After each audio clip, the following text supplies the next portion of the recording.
Welcome to Property Banter by Pinnacle Buyers Agents. My name's Michael Ležaja, and today I'm joined by Dr. Matija Djolic from HtAG Analytics. And those who don't know about HtAG or Matija, he is the number one data expert. Number one data expert in Australia. I don't know, man. It is what it is. We've made the call. This is a cracking episode. We're going to be talking about suburbs to buy in Tasmania under 800,000. Let's go.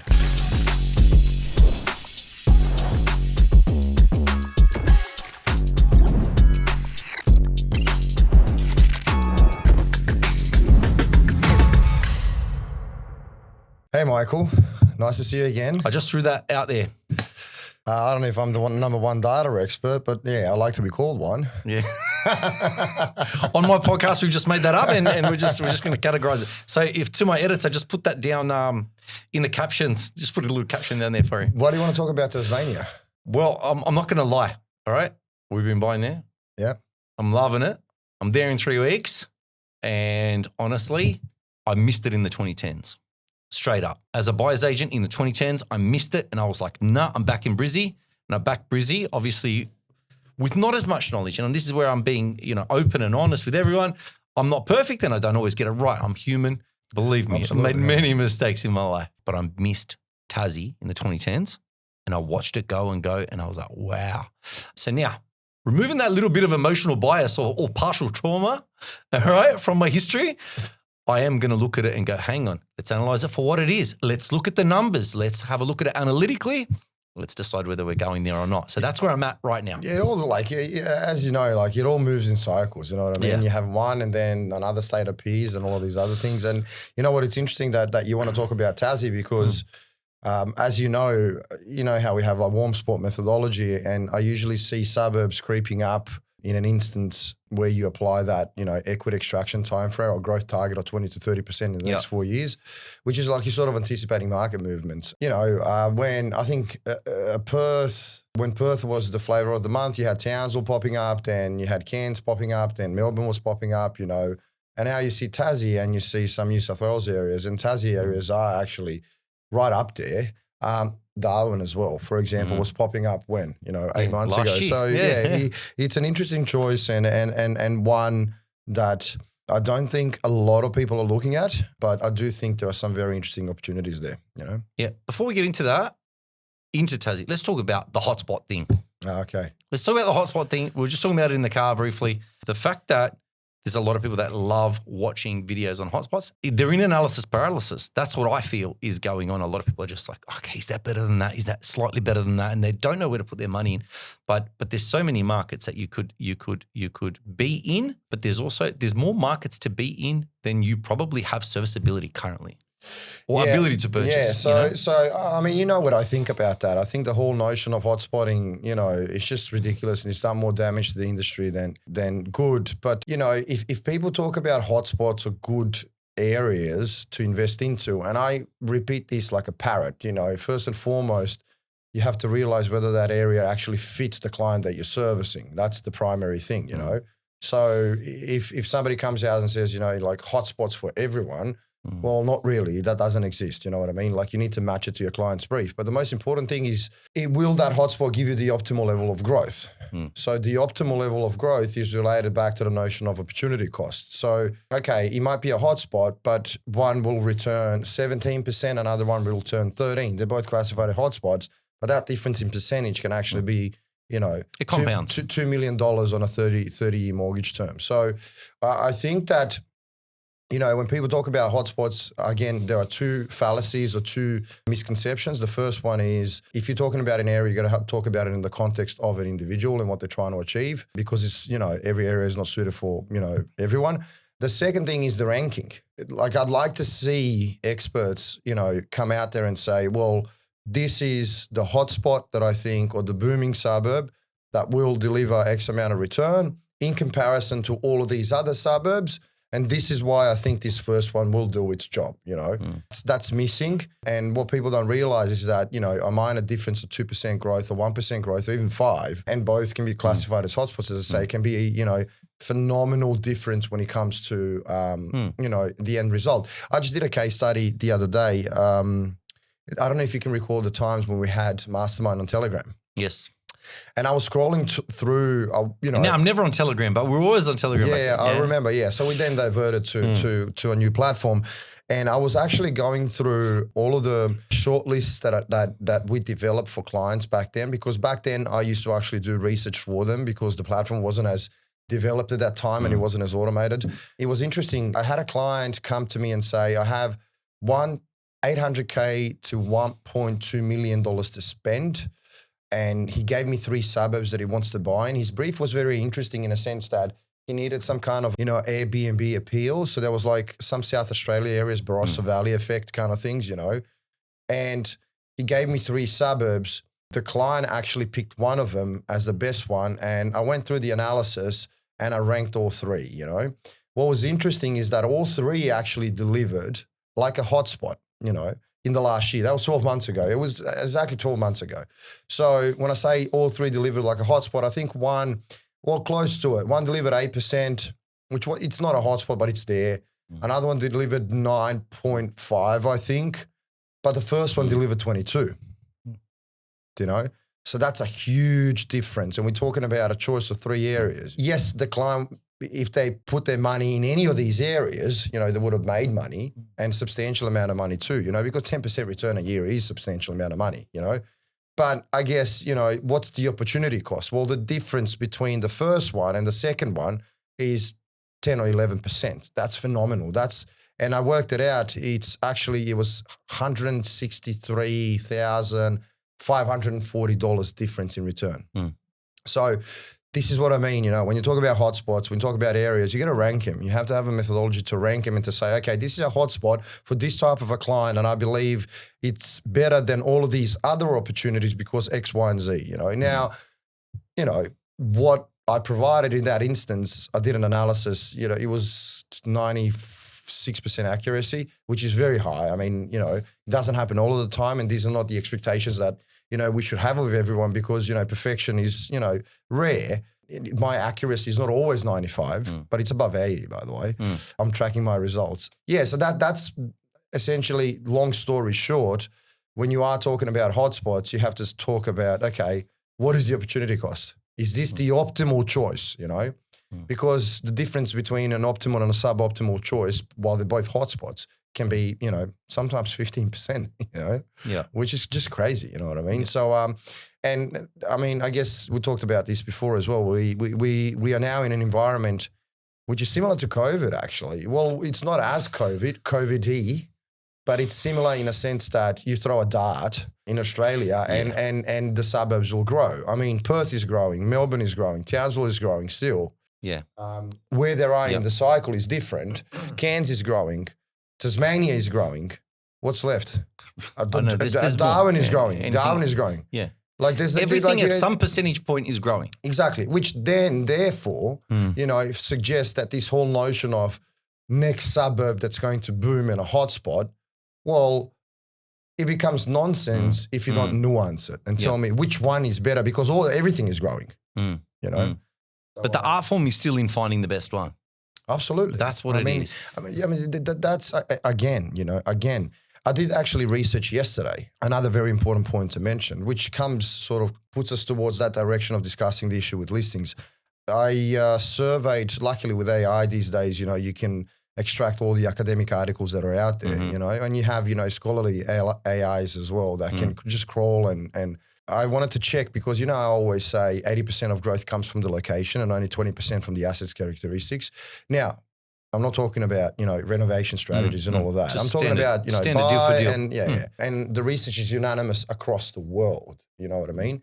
So the area selection is extremely important, but then a step further to that is, what is your ranking process? How do you rank those areas to differentiate between two areas that, one is delivering 10, which is a hotspot, while another one is going to deliver 22. It's the ranking that's essential, which I would say is actually missing from the online narratives. Yeah. So with regards to ranking, we were talking, and speaking about the Telegram group, last year we were talking about Carrum Downs, right? Yeah, I can't remember the date now, and I did a case study on that as well. Carrum Downs, Victoria, for anyone who hasn't heard it. All the HtAGers will know Carrum Downs. Yeah, so I remember one of the, and I think it was, I don't know whether it was Artie or someone else, asked me what my thoughts are about that area. At the time, we have to think about the context and the time when that question is asked, you know. So that was a time in 2024 when, I mean, if you look at the narratives online, it wasn't really dominating. It wasn't favoured. I actually remember that the mainstream media was saying that, you know, essentially stay away from it kind of thing, you know. But some buyers agents were, you know, chit-chatting about it. Just started, you know. And I remember... I know some of them. and I remember the Karim Downs question was last asked, and it was appearing in our warm spot shortlist. And I have, you know, the beautiful thing about social media and about, let's say, the things that you say is that you can't hide anywhere, you know. And I took screenshots of my response, of everything like that, and my suggestions regarding that area. The beautiful thing about these case studies is as well is that, you know, you can actually compare it to the consensus that was at the time when it comes to the news articles, and it generates a reference list. So you have all of the proof there, you know, the proof is in the pudding. Yeah. And look what happened to Karim Downs, you know. And I remember saying that it's going to have a ceiling. I remember saying that, you know, it's going to pop. It's a great area. I remember when I said it, there were some buyers agents that actually bought there, and then I was getting DMs saying maybe 3 or 4 months later from certain individuals. I wouldn't say 3 or 4. It was 2 or 3 months later saying Karim Downs is popping off. I had there was 26 offers on the same house, you know. I have screenshots of that as well. Yeah, and I do remember saying that it's going to have a ceiling because of its socioeconomics, you know. But yeah, I mean, again, the ranking part and the element of it, you know what I mean? Sort of trying to look in areas or this is the notion of counter-cyclical investing, you know, essentially. Trying to find the areas before everyone else finds them, but to have those fundamentals which potentially will deliver those substantial returns. Yeah. Which is, you know, I guess, you know, a perfect segue, or it's very interesting that you wanted to talk about Tassie. Yeah, we're going to get to Tassie. But I think that combined with the fact that you can check your emotion and go to an area that someone or perhaps a media outlet or perhaps social media might not favour at the time. Well, you know what I mean? Because Perth wasn't favoured many years back, right? Perth's been 16 years of no growth.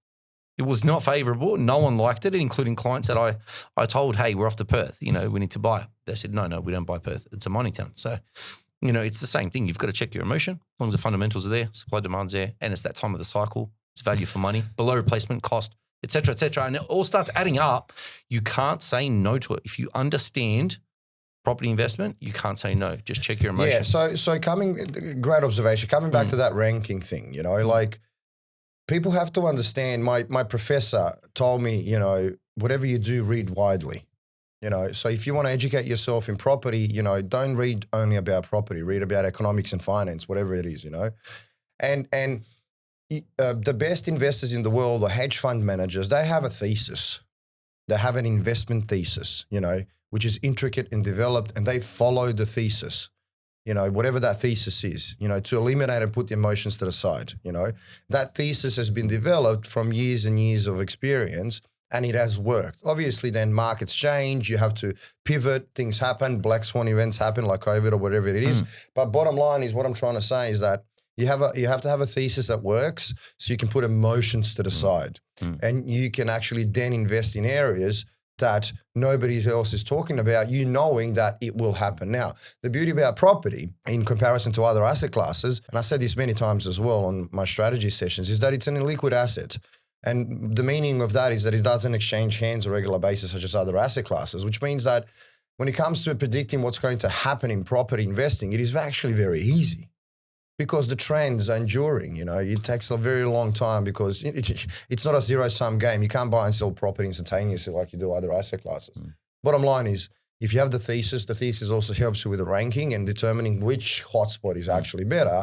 But second to that is also determining, you know, looking ahead and trying to find those areas ahead before everyone else and just buying there before, you know, everyone else. And what is interesting, we had an interaction recently, you know, we engage you to be our buyer's agent and you bought for us in an area and what was the feedback you were getting on the ground? Yeah. Well, we weren't going with that. We're going to get to Tassie. But you know what? If you want to open this topic. No, go for it. Let's just run with it. When I got there, so you did the data set for yourself, right? Yeah.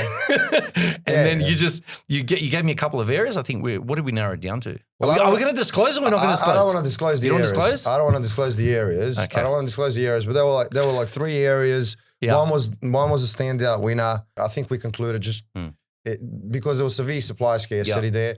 And I said, try to find us an asset there. If you can't, we'll sort of go to the second best option. Yeah. But that one, was a standout and wanted to go with that one. And then, again, this is a counter-cyclical thing, And And we went there. We selected that one particular suburb. I went there and I was the only investment buyer's agent there. So there was. I think you were even told that you're insane for buying there. I've been told I'm crazy my whole life until I'm proven right. Yeah. But the real estate agent was simply telling me, there was a few of them. There's a couple of interactions that are most notable. One being the only other buyer's agent we hear of that is a local. A local. I nearly dropped it there. Yeah. A local one that is does a lot of own occupier stuff, right? Yeah. So there's no real investment BAs there. And then the other agent said, why are you buying this suburb? You should be buying a unit down in this suburb. And I know that they're just oversupplied with units in that particular spot right now. Absolutely. And he's like, why are you buying there? That's a family area. You should be buying a unit over here. And he's given me the advice, not knowing that we kind of do this for a living. And then, there was no buyer's agents operating there. No, there wasn't. But what I want to say to everyone at home is that individual being a real estate agent, regardless of the fact that he's in real estate, that was some of the worst advice. And it's okay because I'm not going to actually follow that advice, right? No, absolutely, But to someone who might be out there, who's a novice, just starting or buying their first investment property, you will get stuck if you're listening to a real estate agent give you that sort of shocking advice without any investment knowledge. Well, see, a great observation. So many instances I had, let's say you settle on an area, and we're sort of digressing, but it's important. You settle on an area and then you want to buy it for yourself. You call the sales agent or you go, the instance, this story as well. You go to a bank to get a loan and the teller tells you you're crazy for buying in a certain area. And that lady saw within a year 25% growth. You know who I'm talking about, Yep. And the area that I'm talking about. So and that lady, by the way, when she went to get the loan, I'm saying a bank teller, somebody in the bank, because she called me and she was stressed out. She didn't know what to do. Her family was pushing against it. The bank must know, all of these other things, you know what I mean? She nearly didn't buy. In the same way, when a person goes and speaks to a sales agent and they tell him, you're crazy, why are you buying there? If you don't have the thesis, if you don't understand what you're looking at, and if you don't follow a set of rules that work, you're going to be swayed towards a direction that is not going to benefit you, you know what I mean? Bottom line. Yeah, I mean, anticipating is very easy. You need to have the thesis and you just follow and you just execute and repeat, rinse and repeat. 100%. Let's touch on the fact that I think the majority of people out there, whilst they don't have the knowledge and they're learning, and everyone's learning, we're all at different stages. And I say that all the time, right? Absolutely, bro. Yeah. Don't sit there and assume because you value a family member's opinion, you value an uncle's opinion who's maybe built 4 houses in their life, that they're an expert. Don't value or assign weighting to the opinion of that particular real estate agent that gave me that bad advice, right? Don't go and assume, like the lady you were talking about, assumes that the banker knows where a market's going. Because clearly that bank didn't. First is don't assume. But in order to have the capacity to not assume, you have to have the willingness to educate yourself. Coming back to reading widely. You have to be willing to actually try to understand or have someone teach you. You know what I mean? Or pay for someone, such as a buyer's agent who has done it for a long period of time. You know what I mean? But following what everyone else is saying, I think is the most dangerous thing in the world. And if Warren Buffett was following what everyone else was saying, he wouldn't have been the richest person for a long period of time because he is the person that invented the contrarian thesis investing, Yeah. And I think so. Look, when you look at some of the best buyers agents, they're all contrarian. Always. They're always doing the opposite thing. They're always doing it before. They're not doing it after. We don't wait for the news to go buy in an area. We're always buying before. I had a strategy session with a buyer's agent who engaged me to teach him how to anticipate market movements. Yeah. We sat down and we did the process. And do you know which suburbs actually came up? Do I know? No. Well, Tasmania was. Oh, Tassie. Yeah, okay. Tassie Tassie was actually, it was not all in Tassie, there were some other ones, but Tassie started, and then you explained why that's so, you know what I mean? It's necessary to understand how to sort of look in the future. It's not hard. It's you can learn it. And it all depends what kind of brief you have. If you're willing to sit on the sidelines, you know what I mean? If you enter a market early, you're not going to see, and this is another thing. You see on social media, I made 150K for my client in a year, sign up with me, kind of thing, you know what I mean? And okay, great, and by the way, it's good marketing. If they did, well done, you know what I mean? And I bought in this area, you might be swayed, you might be swayed to look there. If you want to anticipate, you have to sit on the sidelines. And sitting on the sidelines requires an emotional management, you know what I mean? For at least a couple of years. And then you sort of start smiling after that. Yeah. Everyone's got to be careful about the whole, we just made 150K. And you know what's funny?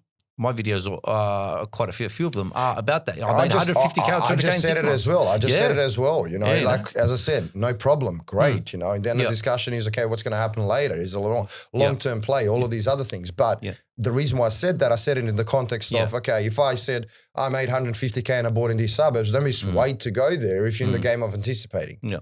You have to move the needle backwards, and then sit on the sidelines. And what's not being told about that is where in the market cycle did that 150K land, absolutely, right? So for example, market's been moving for a year, 2 years, you jump in, you buy it, you have the 150K, the buyer's agent online brags about the 150K that they made the client.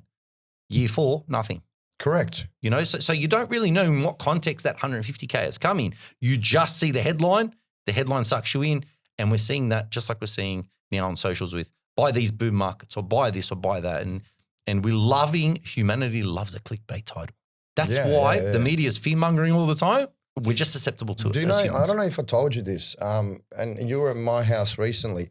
I think in 2000, and again, digressing, but I think this is important for the audience. I think it was 2025, I think it was 2018 that I threw my TV out. I literally took the TV. Well, I know that it's back. Well, it's back. The kids, you know what I mean? It's back. Yeah, it's back. It's all for the kids. I threw the TV out. Now, obviously, you can watch things on the phone and whatever. Yeah. But what I'm trying to say is I threw it out is because, it's just noise.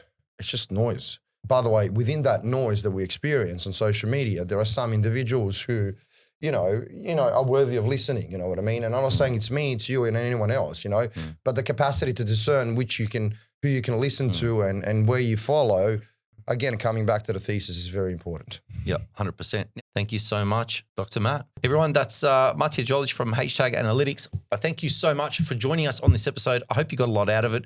Please share this with a friend, like, subscribe, check out the HtAG link, and until next time, take care.